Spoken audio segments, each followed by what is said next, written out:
All right, I'm going to make this quick, but in the name of intellectual honesty, I've been scrolling up to try to find this girl so that she quoted FDR's post, and now I actually understand why she quoted these two. First off, actually, now looking it up, you just sound dumber, but she keeps calling me uneducated, so we're going to go through the information together. That way the information is shared between us, right? She'll probably call it propagandist information. No, she did actually quote two, so I was wrong. She did quote two different things, the New Deal and the Glass-Steagall Act. I was too busy making fun of her for being a Chinese bot and assuming she was disingenuous at the time, so I didn't take her serious, and that's my fault, and I'm sorry. But then even after looking them up, just to make sure that I'm not completely uneducated on it, first I want to point out that she quoted her double degree education as a medal of honor, essentially. And everything that I'm about to show you, we learned in late middle school and freshman year, like American History 1.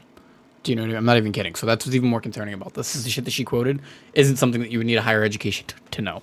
And it actually failed. That's what's even better about her quoting it, is that these things failed. That's why we don't use them anymore. But we're genuinely trying to go against more government control, and everything in this New Deal was more government control. Like, I don't know how you don't genuinely understand that. And I'm not going to go through the entire thing, but if you go read the New Deal and you read everything that this is and everything that this fucking encompasses, and if you go look at it, they needed a second New Deal legislation because the first one didn't actually succeed. It didn't change anything. The stock market stayed just as low as it was, if not lower than before, and so did the unemployment. So the deal didn't even actually work, you idiot. But then there was a lot of things that came in place after to actually make this concept work, and the long-term effect was more federalized debt and more federalized control, which is what they're against. No wonder why you're for it, because you're a fucking Marxist. But then even better, you quoted the Glass-Steagall Act. First off, some of this is actually still in play today, the more important parts of it. And the parts that they removed were the parts that didn't actually matter or weren't relevant to the times today. That's why it was repealed eventually. So you're just dumb. You're just dumb. So you're quoting your higher education, but you actually don't know anything about these acts. You don't know anything. You think that these would fix our country, but we're not going through a depression right now, you idiot. That's not what's happening. We're not recovering from a great fucking war. It's just genuinely mismanagement of funds. We don't have not enough funds going into the system. It's that we're not managing the funds correctly. There's a big difference. And it's because of what you're actually quoting right now to do. The New Deal. Too much government control. You're a fucking idiot. Another quick little side note, and I'll put this in the fucking replies in my own thing. Why this is so concerning is that you being in defense of it, right? And yeah, I get it. I'm doing quick Google searches, and I'm not actually digging deeper into this. And I can do a whole video on this. If you really want me to dig deeper, we can actually get on live and we can do a debate. Because I actually went and looked at it, and you're not Chinese, so it actually wouldn't be a bad debate for me, because you won't just come off as a Chinese sympathizer. You're actually a white girl, so it actually might go pretty far. And I think maybe your education can maybe combine with my insight, and I can show you how the world actually fucking works. But the reality of it is the system failed, and it's the opposite of meritocracy.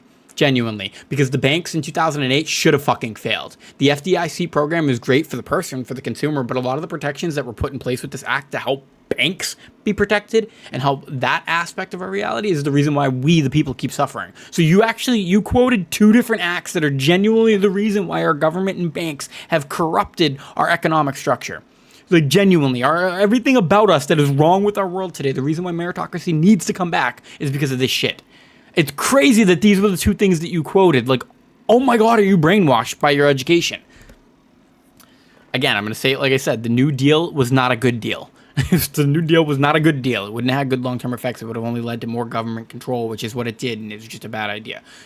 And then the Glass-Steagall Act, some of it's good. Like the 250,000 FDIC thing, there's a couple of things that are actually here.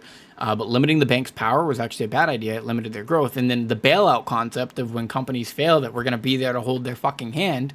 Like the New Deal, these two go hand in hand, obviously. That's why he put both bills out. But they go hand in hand. But the concept of that means that you're not allowing a company to fail. A company needs to be able to fail. That's what makes it competitive. That's the whole fucking point. And it leads back to actually your original ideology. That's why you have a problem with competing with China. You don't get that competition breeds greatness. And that's your fucking problem, is you're okay with mediocrity. We're not okay with mediocrity. And neither is China. It's why it's crazy that the world has a problem with America pushing meritocracy first right now, because they're fucking terrified of what we can do with it. That's the difference. How do you keep somebody who's better than you and smarter than you at everything down? By making them believe they're not better and smarter than you. You're a fucking chump. I'm actually more mad that I found out you're not Chinese, because what's wrong with you? What the fuck is wrong with you? Okay, I gotta add one more short to this too, because I've been having a hard time figuring out exactly what the New Deal did on the ground level, other than fucking this. But I want to point one major concept out here right now. Is you're saying that what's good for America, is all this stuff, and it's just you're so dumb. Like, you're so dumb. It just shows that you quoted something. You quoted an act that you don't even know what it fully encompasses. And the reason that I'm saying that is, what's funny is, of the Steagall Act, without going into that one, the things that we still use today and the things that Trump are actually advocating are the good parts of that we kept, and not the parts we repealed. The meritocracy parts, right? Let people fail if they're supposed to fail. Don't bail them out, basically. But then what's funny about this one is that the only part of the New Deal thing that actually worked, because unemployment's actually a horrible idea in some ways. It's not, but it is when it gets abused, right? And it definitely is abused. But we won't get into that. We won't get into the nuance of what unemployment is, good or not bad. I think overall it's not a bad idea, actually. I don't think you should encourage it. I don't think it should be a standard or a norm, but I do think it's something that should exist. And again, the New Deal didn't change it. It stayed at 20% or whatever. So the thing that you're quoting didn't even actually work, but that's not why I'm saying this. I'm saying this because the one part of the New Deal Act that actually did work was the public works, the concept. And Trump wants to build a wall, do a pipeline, build our own factories, and bring manufacturing back to the United States. It's really hard to argue with somebody like you, because you don't get that the logical inconsistency in your arguments is in your arguments. That the actual words and the things that you cite to win your case is why you lose your case. Because you don't fully understand what you're actually citing. And again, I had to look it up. I'm not going to pretend that I didn't. I had to actually go look into this deeper, because, I mean, I haven't read this shit since fucking high school. But the reality of it is you don't know what the fuck you're talking about. I'm somebody who's uneducated, but because I have a logical brain and I can understand things at more than a second grade reading level, I get that these weren't good systems. And the systems that were good, we're still implementing. So you're just... I feel really bad for you, actually. Yeah, last one, and then I'm kind of done with this, but I like Khan Academy. I think it's a good website. But the reality of it is, now I've gone through a couple different sources just to make sure that I'm not sounding dumb and to make sure that I'm being intellectually honest with you. Because, see, the thing is I will admit if I'm wrong, but I'm not, actually. This is literally what Trump's against. This is why it's so funny that you're making this argument, actually. You're hoping that people aren't educated enough to actually look this shit up and that they'll buy into your bullshit. That's why you use word salad. And I use simplistic words because I want the general public to understand shit. I don't need to be deceptive. The reality of this is, right now, what I'm reading, okay, problem.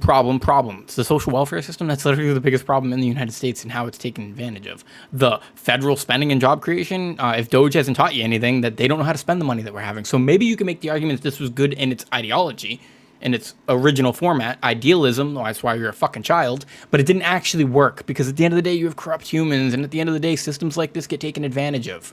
The fact that that needs to be explained to you is why I'm calling you a fucking child. Because it should be obvious. Because it was taken advantage of. It's not like I'm making this up. This is objectively fucking true of what happened. But then I think it's even more important. I love that it says this. It was the massive military expenditures of World War II, not the New Deal, that eventually pulled the United States out of the Great Depression. You're just dumb. And granted, this is one article saying this, but I actually think it's 100% true. Because we never got out of the Depression. We were fucking broke and poor up until World War II. I actually genuinely agree with this, and I'd have to go do more research to prove this point, but if you actually rebuttal me on this, then I will. I'll fucking make a full video on it, and I'll do the whole historical fucking reference for you. I'll go through it like I'm learning it brand new with you, so you can't insult my intellect, because I'm going to be learning it just like somebody would from the ground up. You probably just learned this. This is why this is so funny. This is some Marxist shitbag fucking liberal arts dumb cunt history teacher that decided to throw this dumb rhetoric in your fucking brain about this New Deal garbage. And then you're just regurgitating it. Now, actually, when I called you word vomit, it's actually more accurate now. Because you're just absorbing whatever the fuck dumb people tell you, and then you're... bleh, bleh. No cognitive thinking, no real deduction. You're not really processing any of this shit, because you wouldn't have said it in the first place. People don't say dumbass shit like this if they actually know how it works. Oh, bitch, get at me. And I'm being over the top right now, so before you're like, this kid's crazy. Yeah, I like I said in the past, Jim Carrey. I think it's funny. I like being a little bit extra in the world, because what the fuck else is life all about, right? But yeah, I think you're fucked. I think you're fucked, sweetheart, because you quoted your double degree education only so you could sound like an idiot anyways. You should stick to simple words, because what did you call it? The evading vocabulary that you have is clearly above you as well. You probably shouldn't use words you don't fully understand.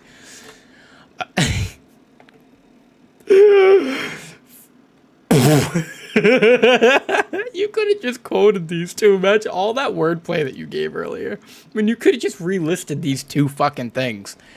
Oh, man. I feel fucking bad for you. It was so good they needed a second one. One more video, just because I kind of misquoted the Steagall. I'm watching my videos before I upload them, obviously. But the Steagall Act the reality is that wasn't actually why we started doing bank bailouts. The reason we started doing bank bailouts is this right here, the Emergency Banking Act in 1933. But all of these things actually go hand in hand. All of these systems, all these policies that he actually put into place all came hand in hand. They were all in one little batch. He put them all out together pretty much. But yeah, so this is more Federal Reserve being able to print more money. It leads to more inflation. Like, I actually shouldn't have to put this all together for you because you're the one with the education. But yeah, it's just more proof that critical thinking's not working, that you're just regurgitating whatever you've heard. So you get the buzzwords, you get to how to sound articulate, but your points aren't articulate. And that's my point, is that, yeah, fine, you can verbally articulate what you want to convey, but you're not actually conveying anything. There's no actual articulation of point or logic. And that's why you suck at this. Because you're regurgitating and spewing shit that has no real backing to it. It's baseless. And like I said, if you're really intelligent as you are, you wouldn't have actually cited these. These were the worst things for you to cite. And if I had noticed them at the time, I probably could have ended this argument sooner. Because the two things that you listed were literally the reason why America is actually collapsing and corrupt. It's crazy. It's actually everything that Trump's against. And now I get it. Like, you are a Chinese bot. You're not, but you have to be. Like, you have to be an infiltrator somehow, because you're perfectly like attacking exactly what Trump's standing for and trying to do right now to make America great again by reforming your words or reforming like the thought process on what he's doing or what should be done for America. So you're claiming what to be done for America, which is exactly what Trump's doing, but you're like pretending that he's not doing it and that we need to go back to this 1933 version of what we were doing, which is what the problem is in today's country and why we need meritocracy back and less government involvement. Because they printed so much money with the federal, like every single aspect of everything that you've now shared or everything that you said in that entire argument connects now. You are much more consistent of a person than I thought you were. You're just consistently a dumbass.